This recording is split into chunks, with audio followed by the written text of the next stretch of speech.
Hey everyone, Kosher Kush 420, doing a meal of the day. We're gonna do a steak dinner with Brussels sprouts and some mashed potatoes.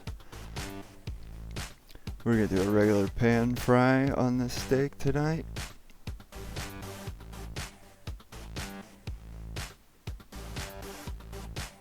And we're gonna be blanching off our Brussels sprouts, as well as making some mashed potatoes, which I've gone over in a couple other videos.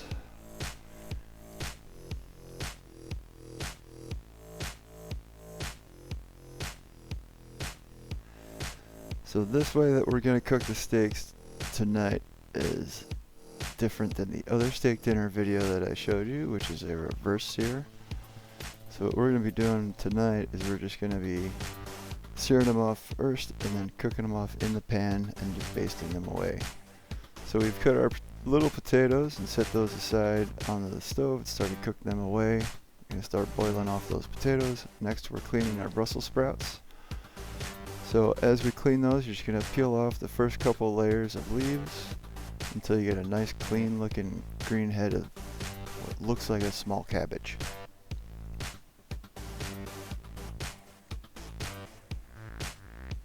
So once we've got all those outer layers cleaned, we're going to cut off the base stem, just right where everything kind of comes together at the bottom, and then we're going to cut those in half. So again, right where at the top of the stalk and the little head of cabbage looking part of the Brussels sprout comes to be, you're going to cut that right off. Cut them in half.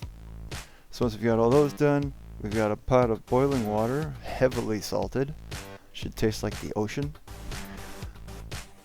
And we're going to start cooking away our Brussels sprouts for a couple minutes. This is more of a par cooking as well as blanching. When you blanch something, usually as soon as you put it in there, you're going to cook it for 30 seconds. After 30 seconds, you're going to throw it immediately into an ice water bath. The purpose of blanching is to bring out the color and vibrance of that color in your product and have it stay there when you're cooking it later on.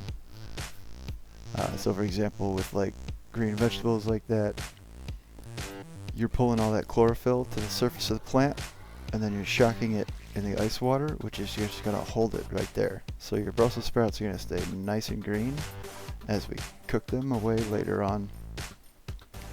So right now we've just diced up some bacon strips. We're going to peel up our onion.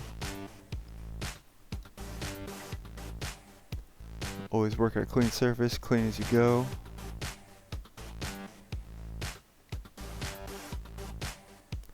We're going to dice these up, so we're going to take a cross cut around the onion. And then we're just going to cut them back through to the edge.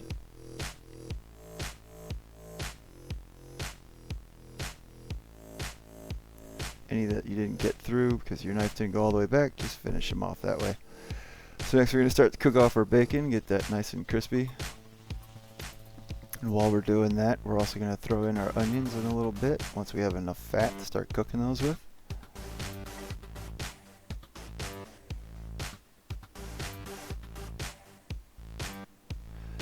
And we're looking to get some caramelization on these, so we're going to cook those with the bacon as that gets crispy.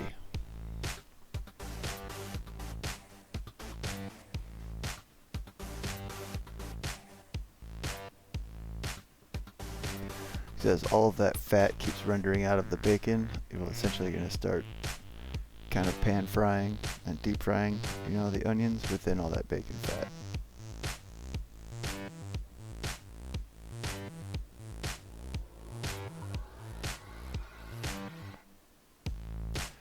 So you can see everything's starting to get a little more color. We're just going to keep cooking it away. Make sure you're tossing it every now and then so you're not burning anything. Start to see our bacon starting to get crispier, our onions are starting to get a bit more color to it. There's a lot more fat sitting out there kind of cooking everything away. As we just keep cooking, everything's just going to keep getting a little more color to it.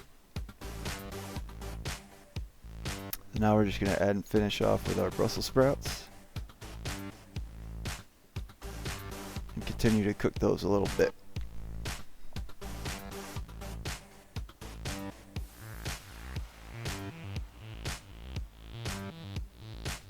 A lot of people don't like Brussels sprouts, but if you cook them with enough bacon, anything tastes good.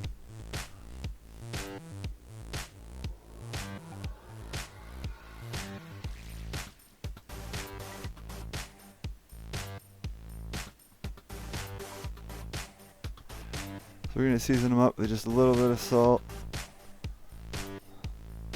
Hit it with some pepper and some garlic powder.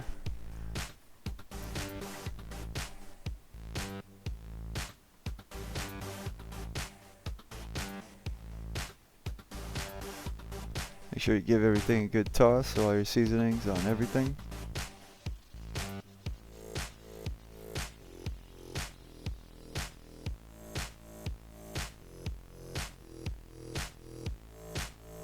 Alright, so next our potatoes are soft and ready to be made into mashed potatoes. So we're just going to strain those off, mash them up, throw in some butter and some milk. Season them up to everything to taste. So our steaks, we've got them season them up with some Montreal steak seasoning. We're pan frying these up so we're going to get a good crust on one side, and while we're doing that we're building up some flavor with some sprigs of thyme and rosemary and some crushed garlic.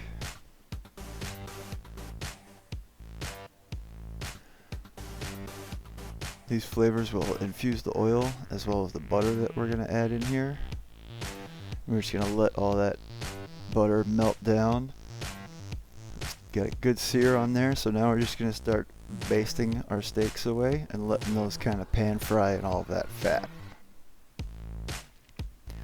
And the whole point of basting it is to make sure that you're kind of also helping cook top down as well as bottom up. And you're keeping your steaks nice and moist because all of that fat will just seep into your steak as it cooks down.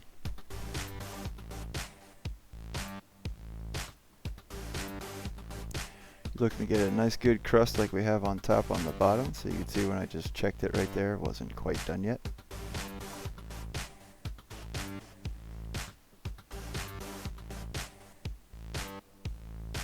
And just like I said, make sure that you keep basting it. I'm poking it right there to try and check the temperature. A good trick to learn is if you touch your thumb and your index finger and that big flap of meat muscle that you have at the base of your thumb and your palm, the more you move down to each finger towards your pinky, the tighter that muscle will get. When you're at your pinky, you're at roughly a medium well. Your index finger, first finger, will be a rare. So we've let our steaks rest, which will always add to the cooking temp just a little bit as they continue to cook. And the whole point of resting is to let all of those juices settle. So you've got a nice delicious medium rare going on right here. So we've scooped out our mashed potatoes, we've scooped out our vegetables, and we're just going to fan out our steak that we've cut ever so slightly on the bias to help shorten the muscle fibers, which makes for a less chewier cut. And there we have a nice delicious steak dinner, guys. I hope you enjoy.